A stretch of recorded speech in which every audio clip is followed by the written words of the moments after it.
பெண்களுக்கு இந்த காலத்து வரைக்கும் இந்த பாதுகாப்பு இல்லாம தான் இருக்கு. அப்படி இல்லைங்க, ஒவ்வொரு எல்லா துறையிலும் இருக்கு. நடிகர் சங்கம் மட்டும் இல்ல, எல்லா துறையிலும் இருக்கு.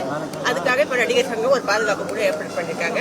அதுக்கு எமர்ஜென்சி நம்பரும் கொடுத்துருக்காங்க. இருந்தா உடனே கம்ப்ளைண்ட் பண்ணா நிச்சயமா நல்லதே நடக்கும்.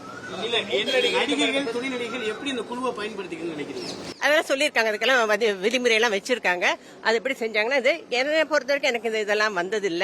பட் இப்ப நிறைய துறையில இருக்கு. நடிகர்கள் மட்டும் எல்லா துறையிலும் இருக்கு. எல்லாம் சரியாப்படும். என்னங்க அது எல்லாரும் பப்ளிசிட்டி, யூடியூப், அது இது எல்லாம் பேசிக்கிட்டே இருக்காங்க. அது இன்னும் தேவை. சிலது உண்மையா இருக்கும், சிலதெல்லாம் இதுவாகவும் யூடியூப்ல போடுறாங்க. எல்லாமே இருக்கு. எனிவே இந்த குழு அமைச்சிருக்காங்க. அது எமர்ஜென்சி நம்பரும் கொடுத்திருக்காங்க. அதுக்கான எல்லா இதுவும் நடிகர் சங்கம் அதுக்கு ஒத்துழைக்கும். அதெல்லாம் சொல்லிட்டு இருக்காங்க. இல்ல மத்த இதெல்லாம் பேசிருக்காங்க.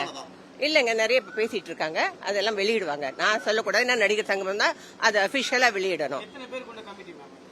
7-8 பேரு.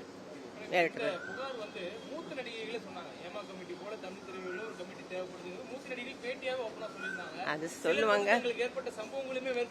சொல்லுங்க, அதை உடனே பண்ணிருக்கணும். அவங்க டூ லேட். உடனே பண்ணிதானா?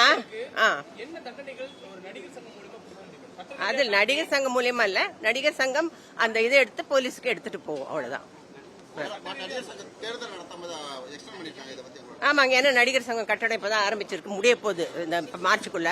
முடிஞ்ச இப்ப செலவு தேர்தல் நடத்தினா 30 லட்சம் ரூபாய் செலவாகும். அப்ப அந்த செலவுல இந்த நடிகர் சங்கம் கட்டடம் முடிச்சதுக்கு அப்புறம் தேர்தல் வச்சா நல்லதுன்னு நினைச்சோம். பொதுக்குழுலையும் அதுக்கு அனுமதி கொடுத்திருக்காங்க. இல்ல முழு ஒத்துழைப்பு கொடுத்திருக்காங்க. செய்திகளை உடனுக்குடனும் துல்லியமாகவும் தெரிந்து கொள்ள சப்ஸ்கிரைப் பண்ணுங்க.